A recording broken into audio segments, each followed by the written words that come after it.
Hi, I'm Kevin Green. I'm an internal medicine resident, PGY3. I graduated from Ross in 2015.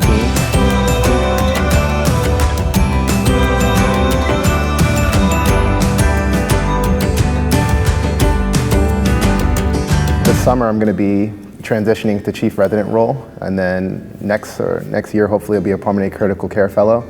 I don't know where I'm going to be yet. I want to stay in Florida, but maybe New York or California, and we'll see where life takes me. My mom was a nurse at the time. My dad had nothing to do with medicine. All my other siblings had nothing to do with medicine.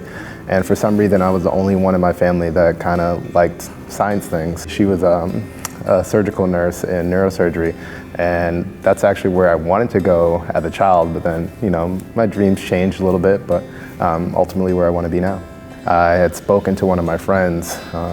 Their brother had went to Ross, and he kind of gave me his experience of Ross and what to expect, the difficulties living on an island, just being away from family, and seeing where he was in his life as a neurologist that graduated from Ross. It kind of just, that was a tipping point for me. I'm not gonna lie, studying was definitely the biggest part of being there. You get to know the people that you study with very well. Those nights, staying in the library, studying till like 1 o'clock in the morning and taking the tests and, being away from your family. When I look back at the island, between, just making those relationships that I have now, that with people that I studied with all those times that we're still friends today, those are probably some of my best memories. And just even the local people of Dominica that went out of their way to help me while I was there, those people will be forever in my heart. Once I started exploring internal medicine, I realized that there's so many avenues to internal medicine in the subspecialties. And then I delved into now pulmonary critical care, because even as an intensivist, you have to still have that solid knowledge base that you have as an internal medicine physician, but you also take care of more critically ill patients.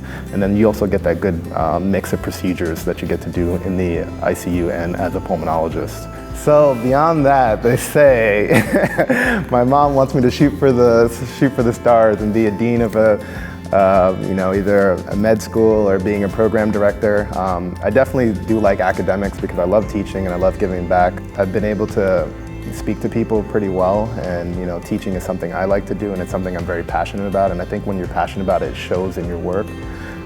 So I think something in the academic field, whether that's assistant program director or program director first, would definitely be the first step for me, and then we see where life takes me. My mom is pretty grateful for all the things that I've done. It's pretty funny though, because I do things that are rebellious in her eyes. So whenever I try to say something and I'm like, hey, but mom, I'm a doctor now, I'm gonna be a chief resident, she goes, I don't care, I can see, but she's just mom being mom. But she's very humble, and she loves all the success that I have, and she's actually been probably like one of the sole biggest motivators in my life. And if it wasn't for my mom, being a nurse in New York and working how many hours she was and taking the train back home, coming home, like helping me with my homework, cooking food, I wouldn't be here today. And I'm so grateful for my mom, and my goal is to be able to give back to her, whether that means I can buy her a house or buy her, a Land Rover, a Range Rover, whatever she wants.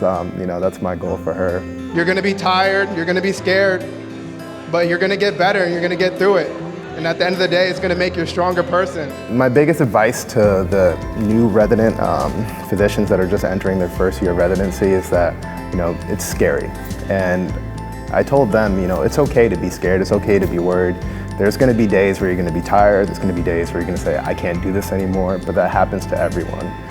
The biggest thing that you have to know is that there's people like me, there's other alumni everywhere, all across the world. We're all spread out and we're easily reachable, and we're more than willing to help at any chance. Because sometimes having somebody that has been through the same thing, came from where you came from, it's a lot easier to relate to them. So don't ever feel like you're alone, and you'll get through this process. It's pretty nice to be able to say that to people, and I've only just been 3 years removed from the same process. So it's pretty cool to see how quick this process turns around, because after you get to the end of medical school, you're like, oh, that took forever. And then I have all these more years of residency, but time goes by really quick. And you have to be, just as you're getting ready to get started yourself, you just have to start looking back for the people coming behind you and just pass it forward. When I was applying, I just kept hearing no. Nobody would even give me a chance. And I I knew that I had what it took, and I know I had made some mistakes when I was in college, and nobody's perfect. And I think even though I made those mistakes, I think it made me a stronger person overall. And Ross just stepping in and giving me that second chance and realizing the potential that I had, I can never ask for anything from this university ever again, because they gave me that second chance, and I'm just here trying to repay it.